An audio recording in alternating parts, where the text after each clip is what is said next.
വിശുദ്ധ ലൂക്കായുടെ സുവിശേഷം 19-ാം അധ്യായം 1 മുതൽ 47 വരെയുള്ള തിരുവചനങ്ങൾ. യേശു ജെറിക്കോയിൽ പ്രവേശിച്ച് അതിലൂടെ കടന്നു പോവുകയായിരുന്നു. അവിടെ സക്കേവൂസ് എന്നു പേരായ ഒരാളുണ്ടായിരുന്നു. അവൻ ചുങ്കക്കാരിൽ പ്രധാനനും ധനികനുമായിരുന്നു. യേശു ആരാണെന്ന് കാണാൻ അവൻ ആഗ്രഹിച്ചു. പൊക്കം കുറവായിരുന്നതിനാൽ ജനക്കൂട്ടത്തിൽ നിന്നുകൊണ്ട് അത് സാധ്യമായിരുന്നില്ല. യേശുവിനെ കാണാൻ വേണ്ടി അവൻ മുമ്പേ ഓടി ഒരു സിക്കമൂർ മരത്തിൽ കയറിയിരുന്നു. യേശു അതിലെയാണ് കടന്നു പോകാനിരുന്നത്. അവിടെ എത്തിയപ്പോൾ അവൻ മുകളിലേക്ക് നോക്കി പറഞ്ഞു, സക്കേവൂസ്, വേഗം ഇറങ്ങി വരിക. ഇന്ന് എനിക്ക് നിന്റെ വീട്ടിൽ താമസിക്കേണ്ടിയിരിക്കുന്നു. അവൻ തിടുക്കത്തിൽ ഇറങ്ങിച്ചെന്ന് സന്തോഷത്തോടെ അവനെ സ്വീകരിച്ചു. ഇത് കണ്ടപ്പോൾ അവിടെയുള്ളവരെല്ലാവരും പിറുപിറുത്തു. അവൻ പാപിയുടെ വീട്ടിൽ അതിഥിയായി താമസിക്കുന്നുവല്ലോ. സക്കേവൂസ് എഴുന്നേറ്റ് പറഞ്ഞു, കർത്താവേ, ഇതാ എന്റെ സ്വത്തിൽ പകുതി ഞാൻ ദരിദ്രർക്ക് കൊടുക്കുന്നു. ആരുടെയെങ്കിലും വക വഞ്ചിച്ചെടുത്തിട്ടുണ്ടെങ്കിൽ 4 ഇരട്ടയായി തിരിച്ചു കൊടുക്കുന്നു. യേശു അവനോട് പറഞ്ഞു, ഇന്ന് ഈ ഭവനത്തിനു രക്ഷ ലഭിച്ചിരിക്കുന്നു. ഇവനും അബ്രഹാത്തിന്റെ പുത്രനാണ്. നഷ്ടപ്പെട്ടു പോയതിനെ കണ്ടെത്തി രക്ഷിക്കാനാണ് മനുഷ്യപുത്രൻ വന്നിരിക്കുന്നത്. അവർ ഇത് കേട്ടുകൊണ്ടിരിക്കുമ്പോൾ അവൻ തുടർന്ന് ഒരു ഉപമ പറഞ്ഞു. കാരണം അവൻ ജെറുസലേമിന് സമീപത്തായിരുന്നു. ദൈവരാജ്യം ഉടൻ വന്നു ചേരുമെന്ന് അവർ വിചാരിക്കുകയും ചെയ്തിരുന്നു. അവൻ പറഞ്ഞു, ഒരു പ്രഭു രാജപദവി സ്വീകരിച്ച് തിരിച്ചു വരാൻ വേണ്ടി ദൂരദേശത്തേക്ക് പോയി.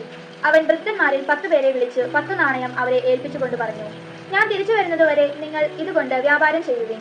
അവന്റെ പൗരന്മാർ അവനെ വെറുത്തിരുന്നു. ഈ മനുഷ്യൻ ഞങ്ങളെ ഭരിക്കുവാൻ ഞങ്ങൾ ഇഷ്ടപ്പെട്ടിരുന്നില്ല എന്ന നിവേദനവുമായി അവർ ഒരു പ്രതിനിധി സംഘത്തെ അവൻ പിന്നാലെ അയച്ചു.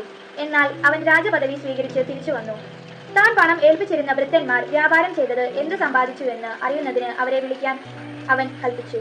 ഒന്നാമൻ വന്നു പറഞ്ഞു, യജമാനനെ, നീ തന്ന നാണയം 10 കൂടി നേടിയിരിക്കുന്നു. അവൻ പറഞ്ഞു, കൊള്ളാം, നല്ലവനായ ഭൃത്യ. ചെറിയ കാര്യത്തിൽ വിശ്വസ്തനായിരുന്നതുകൊണ്ട് 10 നഗരങ്ങളുടെ മേൽ നീ അധികാരിയായിരിക്കും. രണ്ടാമൻ വന്നു പറഞ്ഞു, യജമാനനെ, നീ തന്ന നാണയം 5 കൂടി നേടിയിരിക്കുന്നു. യജമാനൻ അവനോട് പറഞ്ഞു, 5 നഗരങ്ങളുടെ മേൽ നീ അധികാരിയായിരിക്കും. വേറൊരുവൻ വന്നു പറഞ്ഞു, യജമാനനെ, ഞാൻ തുണിയിൽ പൊതിഞ്ഞു സൂക്ഷിച്ചിരുന്ന നിന്റെ നാണയം ഇതാ. നിന്നെ എനിക്ക് ഭയമായിരുന്നു, കാരണം നീ കർക്കശനും വയ്ക്കാത്തത് എടുക്കുന്നവനും വിതയ്ക്കാത്തത് കൊയ്യുന്നവനുമാണ്. അവൻ പറഞ്ഞു, ദുഷ്ടഭൃത്യ, നിന്റെ വാക്കുകൊണ്ട് തന്നെ ഞാൻ നിന്നെ വധിക്കും. ഞാൻ കർക്കശനും വയ്ക്കാത്തത് എടുക്കുന്നവനും വിതയ്ക്കാത്തത് കൊയ്യുന്നവനും ആണെന്ന് നീ അറിഞ്ഞിരുന്നല്ലോ. പിന്നെ നീ എന്തുകൊണ്ട് പണമിടപാടുകാരെ എന്റെ പണം ഏൽപ്പിച്ചില്ല? എങ്കിൽ ഞാൻ മടങ്ങി വന്നപ്പോൾ പലിശയോട് കൂടി അത് തിരിച്ചു വാങ്ങുമായിരുന്നില്ലേ? അവൻ ചുറ്റും നിന്നിരുന്നവരോട് പറഞ്ഞു, അവനിൽ നിന്ന് ആ നാണയം എടുത്ത് 10 നാണയമുള്ളവന് കൊടുക്കുക. അവർ അവനോട്, യജമാനനെ, അവന് 10 നാണയം ഉണ്ടല്ലോ എന്ന് പറഞ്ഞു. ഞാൻ നിങ്ങളോട് പറയുന്നു, ഉള്ളവന് കൊടുക്കപ്പെടും, ഇല്ലാത്തവനിൽ നിന്ന് ഉള്ളതുപോലും എടുക്കപ്പെടും. ഞാൻ ഭരിക്കുന്നത് ഇഷ്ടമില്ലാതിരുന്ന എന്റെ ശത്രുക്കളെ ഇവിടെ കൊണ്ടുവന്ന് എന്റെ മുമ്പിൽ വെച്ച് കൊന്നുകളയുവിൻ.